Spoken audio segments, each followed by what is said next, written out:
కష్టం మర్చిపోతారు. ఇలా మొక్కజొన్న కేంద్రాల కాడ పడిగాపులు కాసింది మర్చిపోతారు. అన్ని మర్చిపోయి మళ్ళీ నాకే గుద్దుతారు, మోసం చేయొచ్చు అనుకుంటాడు రేవంత్ రెడ్డి. అందుకే పార్లమెంట్ ఎలక్షన్ రాగానే ఏం మొదలు పెట్టిండు, వరంగల్కి వచ్చిండు, భద్రకాళి తల్లి మీద ఒట్టు పెట్టిండు. భద్రకాళి తల్లి మీద ఒట్టు రుణమాఫీ చేస్తా అన్నాడు. యాదగిరిగుట్ట వేయండు, లక్ష్మీ నరసింహస్వామి మీద ఒట్టు నేను రుణమాఫీ చేస్తా అన్నాడు. ఇలా దేవుళ్ళు కూడా తలపట్టుకొని కూర్చున్నారు, వీడెక్కడ దొరికిండ్రా దౌర్భాగ్యుడని, మా మీద ఒట్టెందుకు పెడతాడు వీడని చెప్పి గసంటి పరిస్థితి వచ్చింది. అందుకే నేను అంటున్నా, ఆ భద్రకాళి తల్లి కూడా ఊకోదు.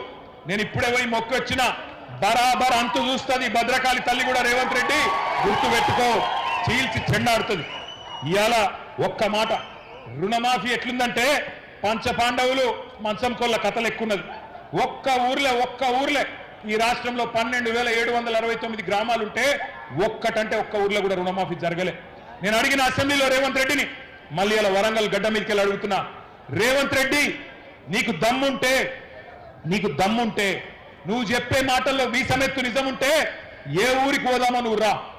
గంగదేవి పల్లికి పోదామా, కొండారెడ్డి పల్లికి పోదామా, కొడంగల్కి పోదామా, ఏ ఊరికి పోదామో చెప్పు. ఒక్క ఊరిలోనైనా 100% మంది రైతులు రాసిచ్చిననుకో మాఫీ జరిగిందని శాశ్వతంగా రాజకీయాలు వదిలిపెట్టి పక్కన పోయి కూర్చుంటా అని చెప్పి నేను విజ్ఞప్తి చేస్తా ఉన్నా. దమ్ముంటే రా, సవాల్ స్వీకరించు. రేవంత్ రెడ్డి వస్తాడా, తుమ్మల నాగేశ్వరరావు గారు వస్తారా, ఎవరు వస్తారో రండి. రుణమాఫీ జరగని మాట వాస్తవమా కాదా? చారాన మాత్రమే జరిగింది, వాస్తవమా కాదా? మరి రాహుల్ గాంధీ చెప్పిన డిక్లరేషన్ ఎక్కడ పోయింది అని నేను అడుగుతున్నా. ఇప్పుడేమో బండా ప్రకాశ్ అన్న చెప్తున్నాడు, ఈ కాంగ్రెస్ వాళ్ళు అక్కడెక్కడో మధ్యప్రదేశ్లో మీటింగ్ పెట్టిండ్రట. అదేంది ఏమంటాడు వాడు, కర్జా మాఫీసే కర్జా ముక్తు తక్, కర్జా మాఫీసే కర్జా ముక్తు తక్ అంటే రుణమాఫీ నుంచి రుణం లేని రోజుల దాకా తీసుకొస్తాం రైతులని చెప్పిండ్రట. ఎక్కడ పోయిందని అడుగుతా ఉన్నా రాహుల్ గాంధీ గారిని. మాఫీ చారానా టోపీ బారానా, అది పరిస్థితి ఈరోజు. బ్యాంకుల చుట్టూ తిరిగి యాస్టకొచ్చింది రైతులకు. ఆఖరికి ఆదిలాబాద్లో ఒక రైతన్న, ఆయన పేరు జాదవ్ రావు, రైతు బ్యాంకులోనే పురుగుల మందు తాగి అక్కడనే చచ్చిపోయింది. ఇవాళ దొంగ మాటలు, కాంగ్రెస్ వాళ్ళ లంగ మాటలు నమ్మి బ్యాంకులకు పోయి లోన్లు తెచ్చుకొని వడ్డీలు కట్టలేక విలవిలలాడుతున్నాడు తెలంగాణ రైతన్న. ఆఖరికి ఆసరా పెన్షన్ పైసలు వాటిని పట్టుకుంటున్నారు బ్యాంకులోళ్ళు. మీరు ఎకరానికి రైతు బందేస్తే వాటిని కూడా ఆగబట్టుకుంటున్నారు, వాటిని కూడా రుణమాఫీ కింద ఇవాళ కట్టుకుంటా ఉన్నారు అన్నాడు. మరి ఒక ఏడాది కడుపు కట్టుకుంటే కట్టేస్తా అన్నాడు. మరి ఇవాళ వాళ్ళు కడుపు కట్టుకోలే, కాంగ్రెస్ వాళ్ళు కడుపులు కొడుతున్నారు, జనం కడుపుల మీద దంతున్నారు. అందుకే రుణమాఫీ కాలే. బకాసురులాగా ఒక్కొక్కటి అన్ని బుక్క పెడుతున్నారు. ఇసుక బుక్కుతున్నారు, బొగ్గు బుక్కుతున్నారు, బూడిద కూడా బుక్కుతున్నారు. ఆఖరికి ఇక మీ జిల్లా మంత్రులు అయితే చెప్పతరం కాదు. తెల్లారు లేస్తే కమిషన్లు, పర్సంటేజీలు, దందాలు, నాకెంత నీకెంత. ఆఖరికి సమ్మక్క సారక్క కాడ కాంట్రాక్ట్ల కాడ కూడా కొట్లాడుకుంటారు. ఎవడన్నా సమ్మక్క సారక్క జాతర కాడ 70 కోట్ల కాంట్రాక్ట్ కోసం పొంగులేటికి, సురేఖక్కకు, సీతక్కకు పంచాయతీ. ఏది 70 కోట్లలో నీకెంత నాకెంత, రైతులకు ఏం నడియాలి, ప్రజల సంగతి ఏంది, ఆ సోయి కూడా లేదు. ఇలా దండుపాలెం ముఠాను మించి దండుకుంటున్నారు, దోచుకుంటున్నారు రేవంత్ రెడ్డి ఆయన కంపెనీ. ఎట్లున్నదయ్యా ఇయాలంటే, ఇంత ఘోరమైన పరిస్థితి ఉన్నదంటే చాలా బాధాకరమైన పరిస్థితి. రైతుల ఖాతాల్లో వేయడానికి పైసలు లేవట, మీకు పెన్షన్లు ఇచ్చినందుకు పైసలు లేవట, మీకు ఆడపిల్లలకి 2,500 ఇచ్చినందుకు పైసలు లేవట. కానీ రాహుల్ గాంధీ ఖాతాలో వేయడానికి మాత్రం జోరుగా పైసలు ఉన్నాయట. ఇక మీకు చెప్పాలని చెప్పిండు, నేను కూడా ఒక మాట చెప్తా. ఒకనాడు తెలంగాణ రైతన్న ఆనాటి నుంచి ఈనాటి వరకు ఎక్కడికి వచ్చిండో ఒక్కసారి ఆలోచన చేయండి. ఒకనాడు అన్నమో రామచంద్ర అని అంబలి కేంద్రాల కాడ దీనంగా నిలబడ్డ తెలంగాణ రైతన్న ఇవాళ మొత్తం దేశానికే బువ్వ పెట్టే స్థాయికి వచ్చిండు అంటే దానికి కారణం కేసీఆర్ గారు కాదా? కేసీఆర్ గారి 10 ఏళ్ల పరిపాలన కాదా? మీరు ఆలోచించమని చెప్పి నేను కోరుతా ఉన్నా. ఒకనాడు తన గుమ్మిలో ధాన్యం లేక గుబులు పడ్డ రైతన్న ఇవాళ దేశం మొత్తానికే పంజాబ్ను, హర్యానాను తలదన్ని వడ్లు వడించి నెంబర్ 1 స్థానంలో నిలబెట్టిన ఇప్పుడున్న యూత్కి, ఇప్పుడున్న జెన్జీకి తెలియదు. కానీ మన పాతకాలం రైతన్నలకు, మన పాతకాలం రాజన్నలకు, మల్లన్నలకు, మా గోపాలన్నకు తెలుసు. ఆ రోజుల్లో కాంగ్రెస్ ఉన్నప్పుడు ఎంత ఘోరంగా ఉండే పరిస్థితి. ఏ ఊర్లో చూసినా ఏముండే, నెర్రలు వారిన నేలలు, ఎండిపోయిన పొలాలు, కరెంటు కోతలు, పేలుతున్న ట్రాన్స్ఫారంలు, దొంగరాత్రి కరెంటులు, పాము కాట్లు పురుగుల మందు దాగి సచ్చే సావులు, కరువులు, కన్నీళ్లు, ఆకలి కేకలు. అట్లాంటి తెలంగాణలో ఇంత గొప్ప చమత్కారం ఎట్లా జరిగింది ఎన్నడన్నా ఆలోచన చేసినరా? అవే భూములు, అవే రైతులు, అవే వానలు. కానీ ఎట్లా జరిగింది మరి అద్భుతం?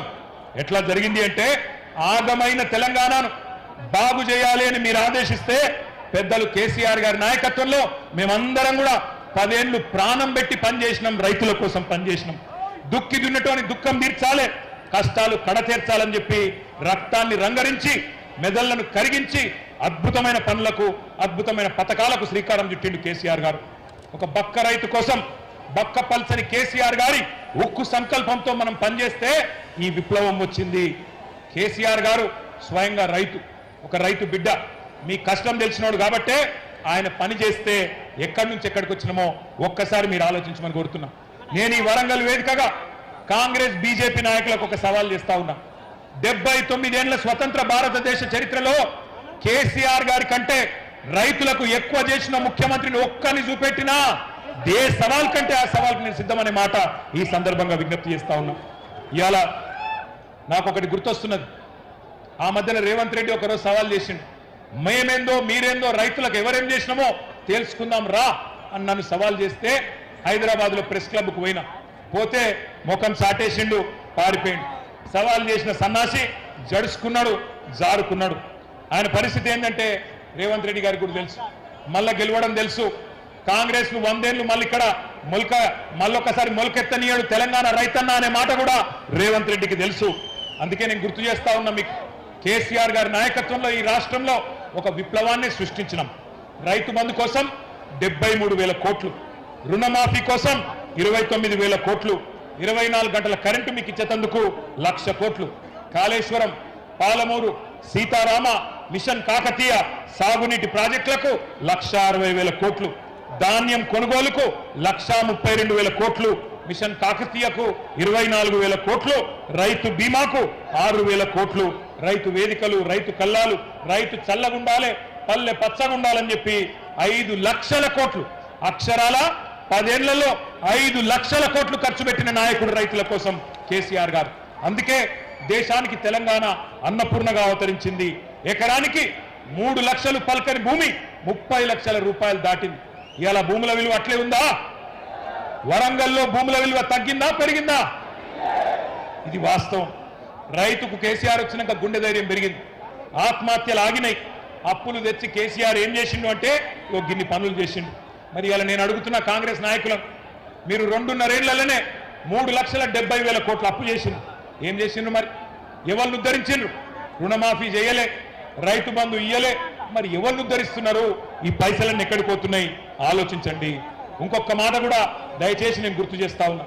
పచ్చగా ఉన్న తెలంగాణలో ఏపుగా పంట ఎదుగుతున్న టైంలో చీడ పురుగుల్లాగా కాంగ్రెస్ వాళ్ళు సొచ్చి మరి మొత్తం దేశం మొత్తం మర్చిపోయిన పార్టీ కాంగ్రెస్, దేశం మొత్తం వదిలించుకున్న దరిద్రం కాంగ్రెస్. మరి మనోళ్ళు తెచ్చి నెత్తి మీద పెట్టుకున్నారు. నెత్తి మీద పెట్టుకున్న పాపానికి ఇలా భూముల ధరలు పడిపోయినాయి, ఆగిపోయిన ఆత్మహత్యలు మళ్ళా మొదలైనవి. ఇప్పుడు ఇక్కడికి వస్తుంటే వార్త వచ్చింది, మంచిర్యాల జిల్లాలో లక్షెట్టిపేటలో ఈ రోజు పొద్దున్నే